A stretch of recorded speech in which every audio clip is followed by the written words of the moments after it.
What's been a really exciting recent one that you've been like, hey, we've hit this new thing, we had these goals and we got to them? Yeah, we really look at three key factors, and that's how much active ingredients do we need to use, how much water, and what kind of volume are we talking about, and then also key driver is a price point.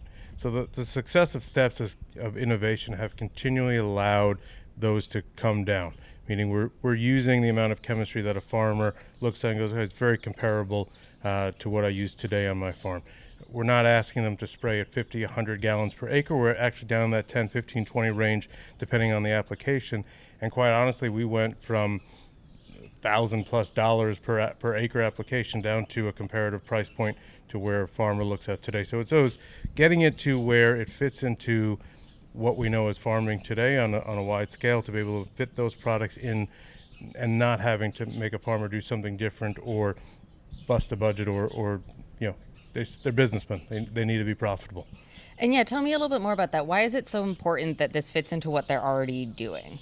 Yeah, it needs to fit into what they're doing because they're farming. They have one of the hardest jobs, if not the hardest job on earth, and they're feeding our families. They're feeding people on a global scale, and we can't ask them to do something dramatically different to use our product. That's just not going to work.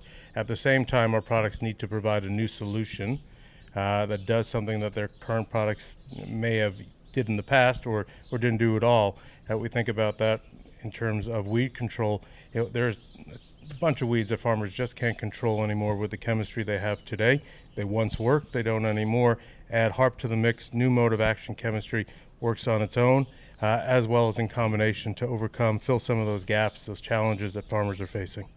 And why have those gaps persisted over time? You know, you guys are coming in, you've got this new solution. Why you? Why now? Why have you been able to fill in this gap that other people weren't able to? That's a wonderful question. I'm not sure if I can fully answer that. Okay. Other than we take a different approach. Our approach from the beginning was we're not looking for the next synthetic molecule. We're actually looking for something that's not that. There's wonderful innovation being done every day by each of the crop input companies on, their focus is synthetic chemistry. They're starting to switch over, knowing that the needs are to get to a more natural biological state. But that was Chad's focus from the beginning. How do I tap into something that's natural and go from there versus switching into doing something else? His history, what he did throughout his career in terms of his educational side through Mississippi State, working with natural products, 20 years ago, is brought forward today.